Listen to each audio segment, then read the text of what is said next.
Warga panik saat kobaran api melalap sebuah rumah kontrakan kosong di Jalan Putri Junjung Buih, 3 Kecamatan Pahandut, Palangkaraya, Kalimantan Tengah. Kobaran api tak hanya membakar bagian atap rumah yang terbuat dari bahan kayu, namun juga menghanguskan barang-barang yang ada di dalamnya. Tim pemadam kebakaran yang datang ke lokasi segera bergegas melakukan pemadaman dengan mengerahkan sejumlah mobil damkar. Setelah berupaya selama kurang dari 1 jam, kobaran api akhirnya berhasil dipadamkan petugas dibantu relawan dan warga sekitar. Belum diketahui penyebab kebakaran. Salah seorang warga yang tinggal tepat di sebelah rumah yang terbakar sempat melihat api pertama kali muncul dari bagian kamar mandi rumah kontrakan. Ulun lihat ke samping rumah, tapi nggak ada api waktu itu. Nah, pas ulun ngambil HP, nyalain senter HP, disitulah ulun melihat Pak, plafon rumah ulun tuh timbul berwarna merah di bawahnya itu. Pas ulun tergeser senter tuh ternyata di kamar mandi orang itu sudah nyala apinya besar. Untuk penyebab sementara biar nanti pihak kepolisian, karena rumah ini dalam keadaan kosong dalam arti penyewa sudah tidak lagi habis masa kontrak, namun barang ada di dalam belum diambil.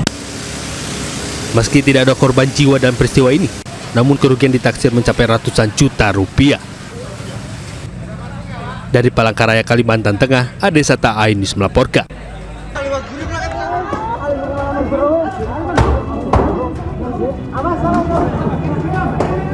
Panas. Kobaran api membakar bengkel dan rumah milik Alim, warga Kecamatan Bandar, Batang, Jawa Tengah. Kebakaran menghanguskan belasan sepeda motor yang sedang diperbaiki dan terparkir dalam bengkel. Warga yang mengetahui kejadian langsung berusaha memadamkan api dengan alat seadanya.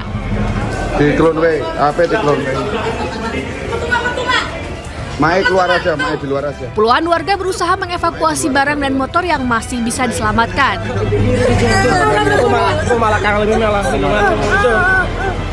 Istri pemilik bengkel menangis histeris saat mengetahui rumah dan bengkelnya ikut hangus. Api berhasil dipadamkan sehingga tidak meluas ke rumah lainnya. Sempat terjadi kepanikan karena bengkel bersebelahan dengan sebuah showroom mobil. Kalau awal mulanya kurang tahu, saya di situ udah mulai terbakar. Kalau motornya masnya juga ada di bengkel itu? Ada. Berapa itu, Mas? Punya saya sendiri. Kalau yang lainnya sekitar ada 13 total. Totalnya 13? Iya. Terus untuk ngambilnya dipaksa gimana tuh?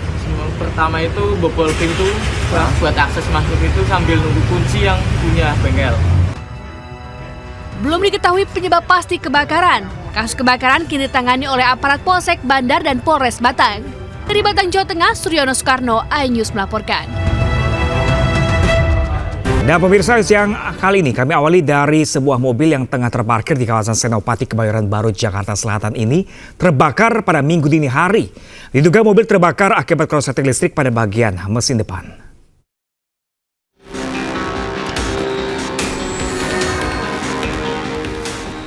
Kepulan asap beserta kobaran api begitu cepat membakar sebuah mobil mewah yang tengah terparkir di kawasan Senopati, Kebayoran Baru, Jakarta Selatan pada Minggu dini hari.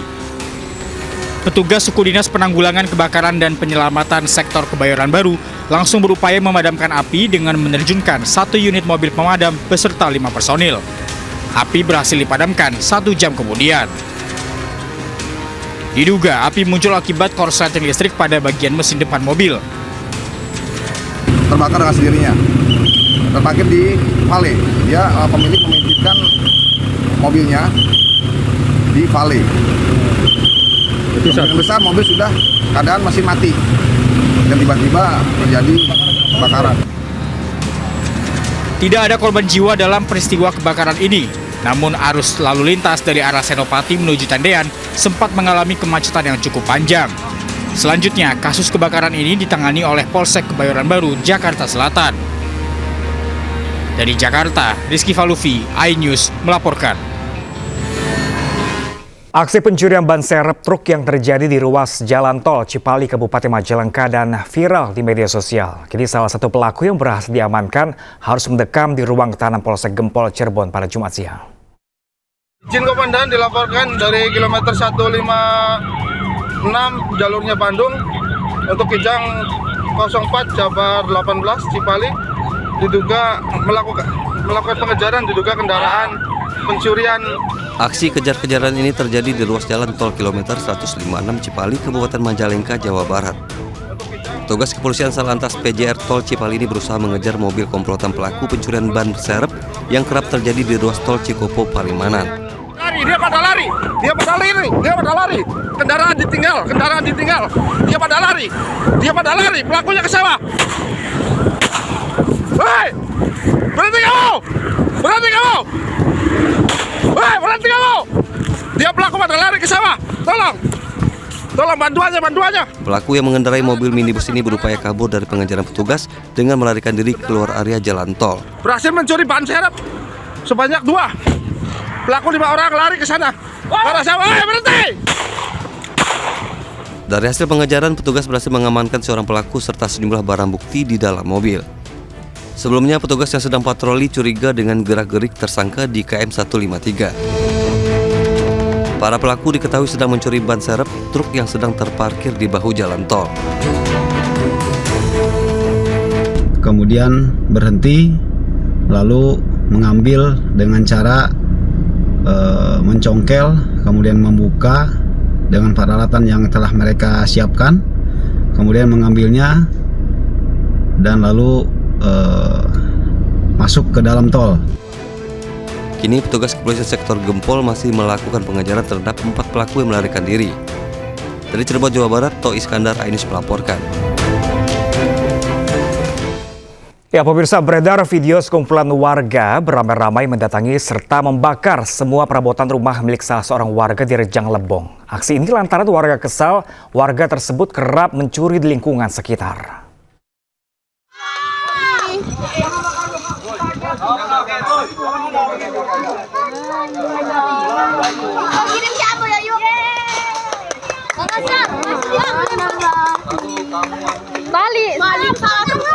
Inilah video aksi para warga di Kelurahan Karanganyar, Kabupaten Rejang Lebong, Bengkulu saat mendatangi rumah salah satu warga yang diyakini masyarakat setempat kerap melakukan aksi pencurian di lingkungan sekitar.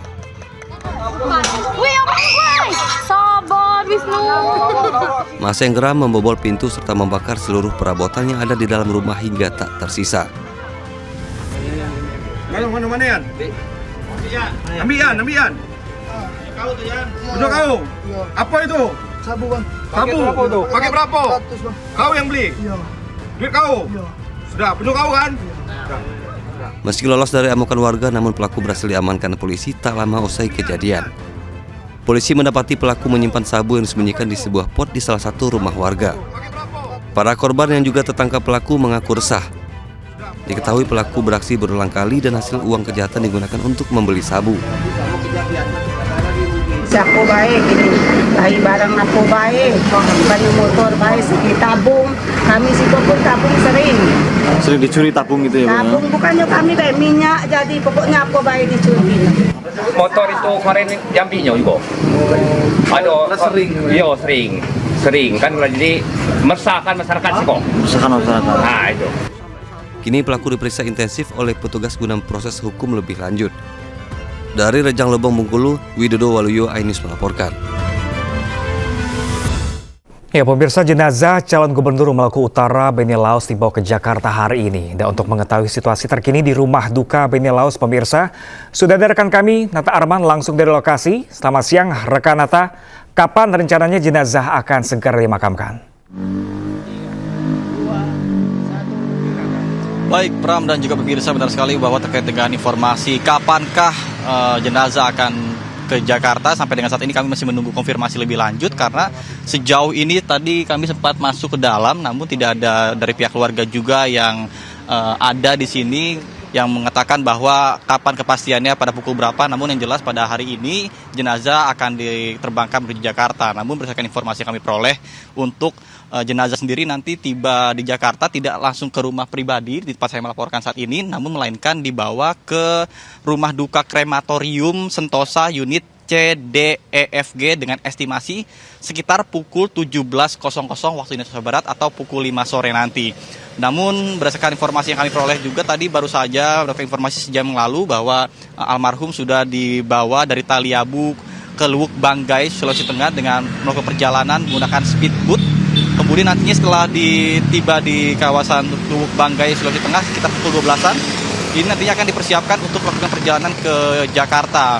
Dan nantinya dikabarkan akan tiba di Bandara Halim Perdana Kusuma Jakarta. Namun untuk kepastian pukul berapanya kami belum mengetahui informasi lebih lanjut karena tidak ada pihak keluarga yang bisa kami wawancara secara pasti. Hanya saja ada dari pihak yang penjaga rumah yang mendapatkan informasi dari pihak keluarga yang berada di sana. Dan seperti kita ketahui bersama bahwa kemarin telah terjadi kebakaran atau ledakan yang begitu hebat yang menewaskan setidaknya terdapat 6 orang korban meninggal dunia, termasuk salah satunya adalah Benny Laos selaku calon gubernur dari gubernur maksud kami Maluku Utara di kawasan, dan hal tersebut juga menewaskan setidaknya 5 orang lainnya yang termasuk ada Esther Tantri selaku anggota DPRD Provinsi Maluku Utara, kemudian anggota Polri, pegawai calon Bupati Kepulauan Sala Bribka Hamdani, kemudian Muhbid, kemudian PNS juga sebanyak 2 orang, Nasrun dan almarhum Masrudin. Kemudiannya berdasarkan informasi kami peroleh juga bahwa nantinya kami akan melakukan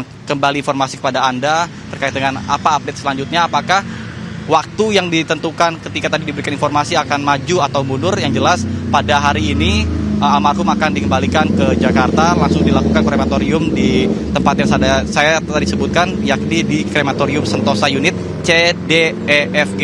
Kemudian semasa hidupnya almarhum Benny Laos juga ini turut ikut serta dalam berbagai aktivitas organisasi, kemudian juga sempat membuat biografi hidupnya dalam buku yang ditulisnya terkait dengan perjalanan hidupnya semasa muda sampai dengan sukses seperti saat ini. Namun sangat disayangkan takdir berkata lain, yang mana beliau harus tutup usia di usianya yang ke-52 tahun. Kita doakan secara bersama semoga almarhum amal ibadah selama hidupnya bisa diterima di sisi yang Maha Kuasa. Sementara saya kembalikan pada Anda di studio Pram. Baik, Nata Arman melaporkan langsung dari rumah duka Benny Laos. Kami masih menanti update terbaru dari Anda dan selamat bertugas kembali rekan Nata. Terima kasih masih bersama kami di Ain Siang, pemirsa. Seorang warga negara asing asal Turki diringkus aparat Polrestabes Surabaya, Jawa Timur usai ketahuan mencuri perhiasan dan uang di sebuah apartemen di Surabaya Selatan. Ironisnya, barang yang dicuri sang bule merupakan milik anak dari kekasih pelaku.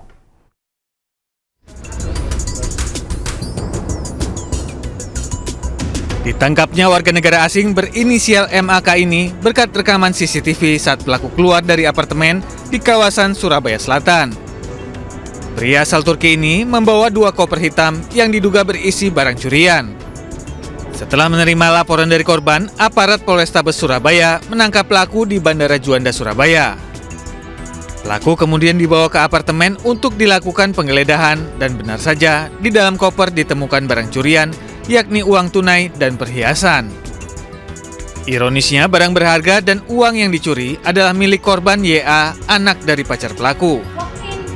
Menurut polisi, aksi pelaku terbongkar berkat kecurigaan ibu korban karena tersangka tak bisa dihubungi saat bermalam di apartemen miliknya. Setelah mengecek apartemennya, bule nakal ini ternyata sudah kabur dengan membawa barang curian. Jadi motif yang bersangkutan tidak punya uang, sehingga ada kesempatan di situ ada barang, akhirnya diambil oleh yang bersangkutan mau dibawa kabur. Atas perbuatannya, tersangka akan dijerat pasal tentang pencurian dan pemberatan dengan ancaman hukuman di atas 5 tahun. Dari Surabaya, Jawa Timur, Nur Syafi'i, iNews melaporkan. Ya, pemirsa, untuk mengetahui perkembangan penangkapan jaringan gembong narkoba Helen, sudah ada rekan kami Dilami Aulia langsung dari Barreskrim Polri Jakarta. Selamat siang rekan Dilami, bagaimanakah jalannya pemeriksaan para pelaku saat ini? Ya, selamat siang Pram dan juga pemirsa. Untuk informasi terkini memang untuk rilis nanti terkait dengan 3 orang gerbong narkoba jaringan dari Helen Ratu Narkoba Jambi ini akan dirilis pada hari Rabu 16 Oktober 2024 mendatang. Memang untuk ketiga tersangka ini memang sudah ada di Barreskrim Mabes Polri sejak kemarin malam begitu ya. Dan pihak dari Barreskrim Mabes Polri juga terus melakukan pemeriksaan secara intensif terhadap 3 orang gembong narkoba ini. Dan juga sebelumnya, Pram dan juga pemirsa, 3 orang gembong narkoba ini memang diberangkatkan dari Bandar Udara Taha Jambi pada pukul 17.55 waktu Indonesia Barat dan tiba di Bandara Soekarno-Hatta pada pukul 18.55 waktu Indonesia Barat dan setelahnya langsung diberangkatkan ke Barreskrim Mabes Polri pada pukul 20.30 waktu Indonesia Barat. Dan Pram dan juga pemirsa, memang untuk kasusnya ini tadi akan dirilis pada hari Rabu mendatang. Dan untuk kilas baliknya Pram, memang kasus ini bermula dari tanggal 22 Juli 2023 di mana sejumlah warga ini yang geram akan adanya dugaan praktek narkotika di salah satu rumah di Kelurahan Rawasari, Kota Jambi. Akhirnya masyarakat ini melakukan penggerebekan dan penggerebekan ini juga sempat viral dikarenakan dari penggerebekan ini didapatkan sejumlah bukti, yakni ada uang sebesar 20 juta rupiah, kemudian juga ada suntikan narkotika.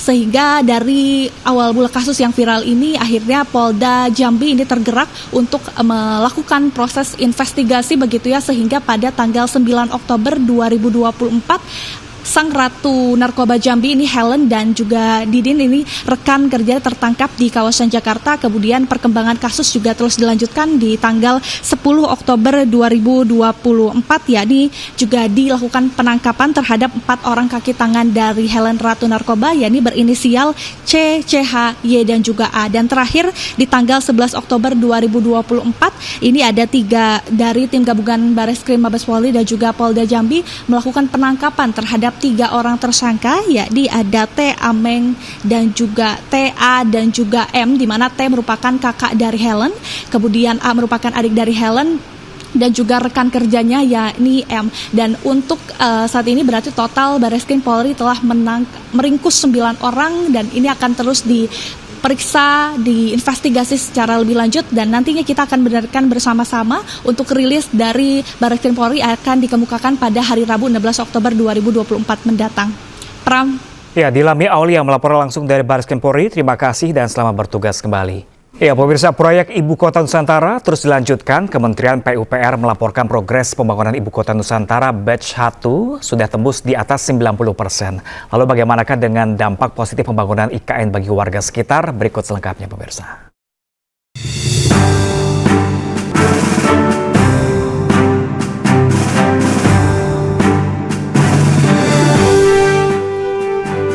Ibu Kota Nusantara IKN merupakan langkah strategis yang tidak sekedar memindahkan pusat pemerintahan dari Jakarta.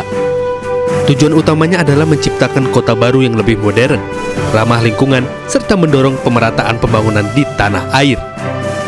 IKN akan menjadi penghubung ke wilayah Sulawesi, Maluku, dan Papua, serta ciptakan ekosistem kota yang terkoneksi dengan Balikpapan dan Samarinda. Pemerintah terus mempercepat pembangunan di IKN. Kepala Otorita Ibu Kota Negara Nusantara, Basuki Hadi Mulyono mengatakan perkembangan pembangunan kantor Kementerian Koordinator atau Kemenko telah mencapai 95%. Pembangunan IKN usai pelaksanaan peringatan HUT kemerdekaan, yakni menyelesaikan pembangunan yang telah berjalan, salah satunya hunian apartemen untuk ASN. 12 tower apartemen sudah rampung dan siap ditempati.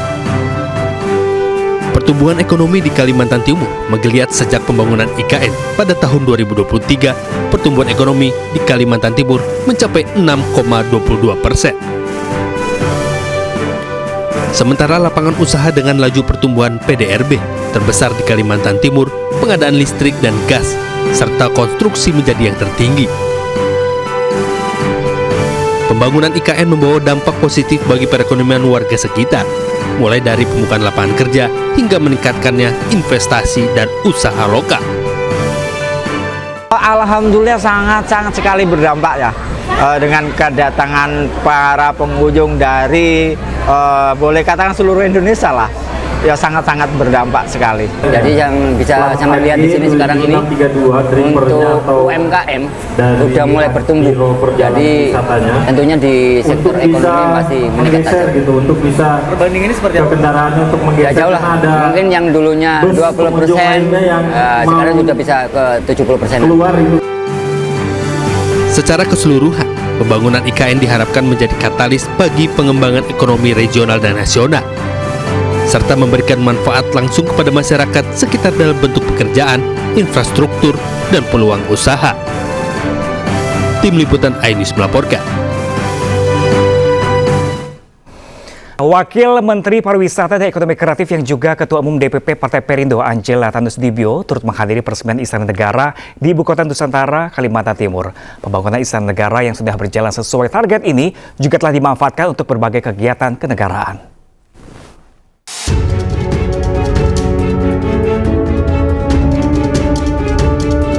Presiden Joko Widodo meresmikan Istana Negara di Ibu Kota Nusantara, Kalimantan Timur. Peresmian ditandai dengan penekanan tombol sirine dan penandatanganan prasasti di hadapan sejumlah Menteri Kabinet Indonesia Maju dan tamu undangan yang hadir, di antaranya Wamen-Parekraf Angela Tanusudibio yang juga Ketua Umum DPP Partai Perindo. Presiden Joko Widodo menyampaikan pembangunan Istana Negara berjalan sesuai target waktu yang ditentukan. Kita telah meresmikan Istana Negara di Ibu Kota Nusantara dan kita juga tidak ingin tergesa-gesa. Semuanya yang paling penting berjalan sesuai dengan target waktu yang telah ditentukan. Sementara Istana Garuda nantinya akan diresmikan Presiden terpilih Prabowo Subianto. Sebelumnya, Istana Negara dan Istana Garuda telah digunakan dalam berbagai kegiatan kenegaraan seperti sidang Kabinet Paripurna dan upacara kemerdekaan. Dari Ibu Kota Nusantara, Kalimantan Timur, Muhammad Zulhilmi, iNews melaporkan.